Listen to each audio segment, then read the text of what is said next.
Hello, and this is Geek Must Have, and this is another Postbag. There's something special in here for a project in this box for a project that I'm working on. We'll open that one last.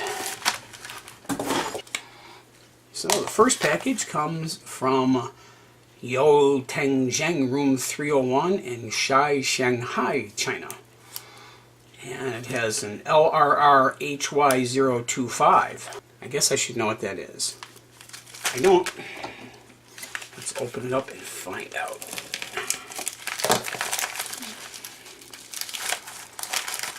And inside appears to be some type of a little electronics kit with either LEDs or something on it. Do some research as to where that came from. This do-it-yourself VU indicator kit was purchased from AliExpress. I purchased another one of these from another vendor, and it uses the LM3915 chip to do its work, and this was $1.94 shipped to the door. This is an LM3915 do-it-yourself kit for an audio level indicator. So it's a VU meter kit. And I'm almost afraid to take all the parts out because they'll splatter all over the place. But it has a handful of yellow LEDs and a handful of red LEDs. And they're the square variety. Square sized ones, and a little chip and a trimmer pot, and basic. And I think when you put this together, it's a, let's check, it's an auto level indicator, two types of instruction modes. I think I saw this being built on another YouTuber's site and decided to try it out. It's a little lazy afternoon build. So it's a do-it-yourself VU meter. The next item in this post bag comes from, oh, this is a good one, Haiquan Bijai Do in Guangdong, China. I really don't know where Guangdong, China is, but right on the outside it says pairs of 150 millimeter JST connectors. Probably won't be a surprise when we open them.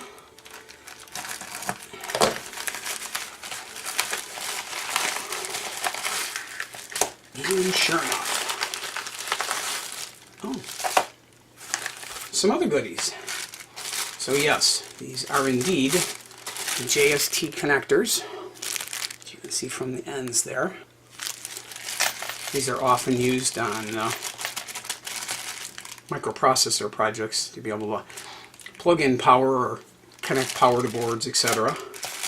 Then I also got this other bag of adapters, and I remember seeing these, thinking it would be a good idea to have them because it's a whole bunch of different ends. So if you take a look at the ends of these, those are all different. There's a 2.1, 2.5, then some other sizes, and then the other 5 are various sizes as well. But the keen thing about these is there is on the side some screws for you to be able to open them up and then screw a piece of wire into the end. And then you can use this plug on a piece of wire. Quickly construct a plug and a cable end out of any one of a number of these 8 different ends that are out here. Hey, look, they all stand up like little soldiers. Yeah, come on guys. Let's sing around the campfire. The last item in today's post bag comes from Amazon. And I bet Amazon is feeling rather lonely and sad because I hardly buy anything from that anymore unless it's something that I need right away. I like 2-day Prime shipping because I can get the things I need right away, like right away. I guess that's the idea. And there's a couple of things in here that are what I was looking for. Yeah, there's a whole bunch of goodies in this one. First of all is this Elmer's poster tack. It's also known as blue tack. The idea of this is it's reusable adhesive. They use it in schools to be able to stick things onto walls and the likes. But I've seen it being used by a lot of builders as a replacement for those universal alligator clip hands, the little stand with the arms on them with the alligator clips on the end, the helping hands as they call them. Basically, what I've seen people do is take this tack, mold it up real good, stick it onto the surface, and then stick the board or the wire or whatever you want to solder into here, and this pretty much holds it tight. Tight enough for you to be able to do the soldering. Then you can peel it off and reshape it and reuse it again. This is some pretty ingenious stuff. I remember buying this from Amazon because it was like 4 ounces of material for the same cost as 1 ounce was in a couple of other places, and it had the name Elmer's on it instead of blue tack. You know, it's blue, it's tacky. I guess it counts as blue tack. I'll be sticking some of this in one of my kits. Probably use this to help me hold together this little LED VU meter as I put the parts together. The other thing I've seen people do is take the parts and stick them in the board and stick this on top, and the blue tack holds the parts in place so you can flip the board over and solder it easier. Pretty clever. This Ting SIM card is one that works on the 2G network. Currently the popular network here is the 4G or the 4G LTE, with 5G coming closely on its heels. This particular card, you can break it off. It is going to be used inside of a A6 GSM GPRS development card for an Internet of Things. So this will allow the little Arduino-like card to be able to either answer the phone or make a phone call. Now it's not going to make a voice call, but what it's going to do is either send an SMS, a text message, or it is going to send some packet information. This card actually slips into the back of the A6 development kit. The reason for this particular card, this is one of the few companies who still manufactures SIM cards for the 2G network, but also the billing rates on this are unbelievably inexpensive. See if I can call up a screen to show you what the rates are like. This is the rate card for the Ting SIM card, and you only pay for what you use. So you pay $6 a month for the actual card itself, and if you're not going to be using any minutes or doing any text messaging, then there's no charge for that. But if you're going to be using data to send data packets, which is probably what you're going to do in an Internet of Things project, then you would pay $3 for 100 megabits. Some projects actually will use text messaging, and if you do 100 text messages in a month, that's $3. So a typical bill for an Internet of Things might be around $9 to $12.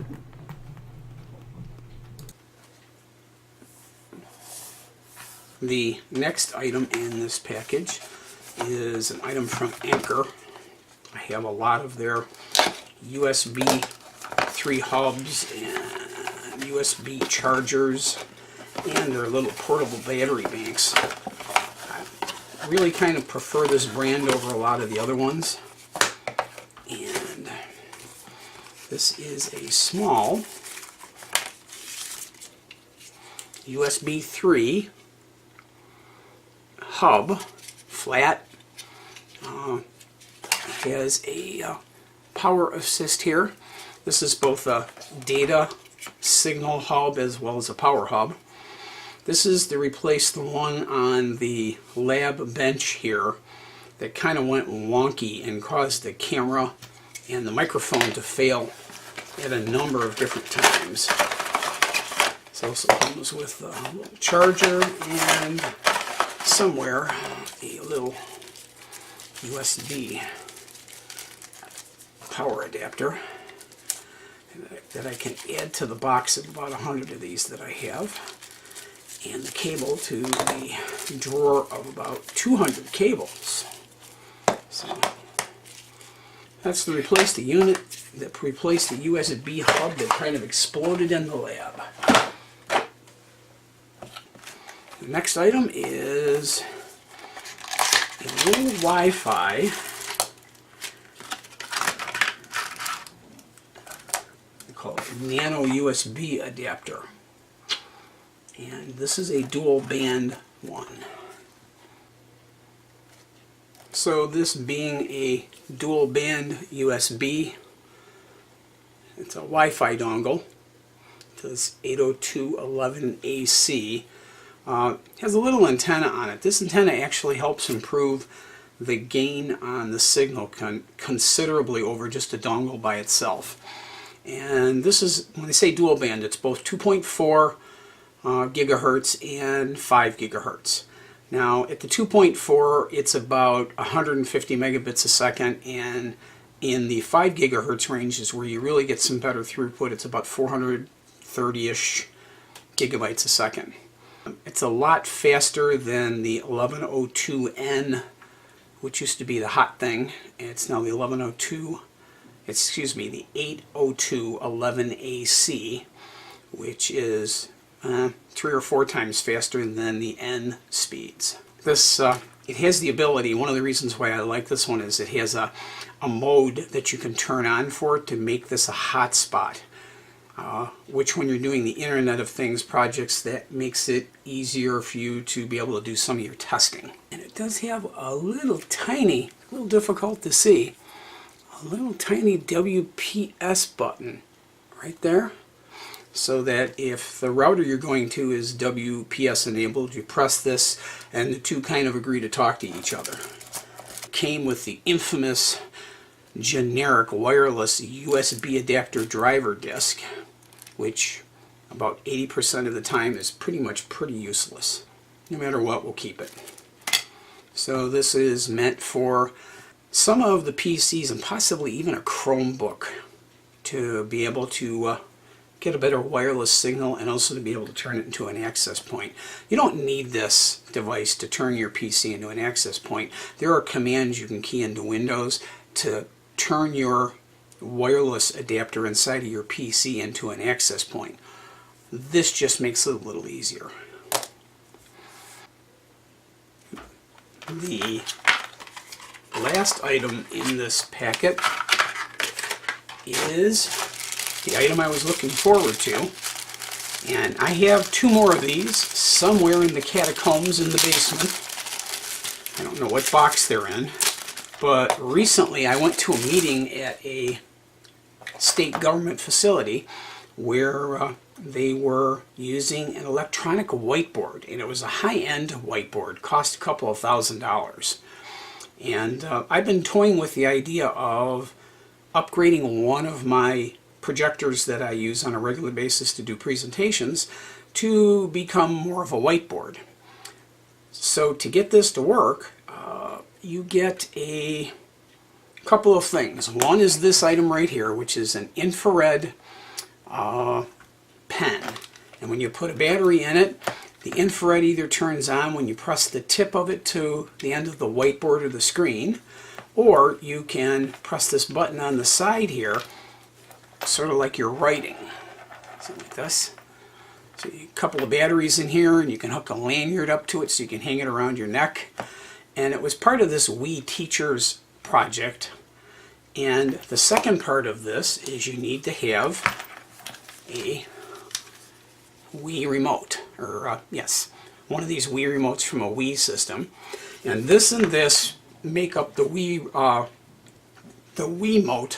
interactive whiteboard project. There's some software that goes along with this. And a while back, for this Wii, I bought this new case for the back. And the case for the back there has a standard threaded camera mount screw that's on there. So this is a new back here. And the concept here is this would screw and sit on top of the projector. So the projector sits underneath here. And this looks for the infrared signal that's being cast by this pen. Then the software sees that signal and transfers it either into a line. Then you can go over to the menu and pick a different color and draw in a different color. And then you can click on a save bar that would be over here, and then it would save that image to a file on the PC where this Wii remote is connected up to. I've never actually done this before. I'm looking forward to trying this out, and I'll probably end up making a magnetic, putting a screw on here with a magnet on it, and then gluing a magnet on the top of the projector, because the magnet on the top of the projector isn't going to hurt the case. If I have to drill a hole into the case, that's going to ruin it. So then I'd be able to put the Wii on and take the Wii off. But they do have just regular ordinary AA batteries in them.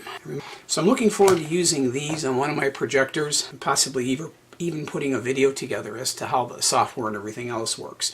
There's 100 other videos out there that talk about how to do this, because this was very popular years ago with the teachers. A lot of the schools are getting the interactive whiteboards that have come down a lot in price. This was a pretty interesting post bag with a lot of things in it, from kits, excuse me, to putty, to chargers and USB adapters and the likes. I'm looking forward to a couple of projects with this.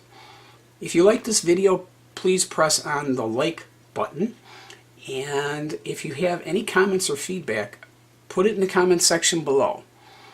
I have a companion blog that goes along with my site called geekmusthave.com, where I put a lot of technology things, and probably where I'll be posting some more information about this Wii remote whiteboarding project.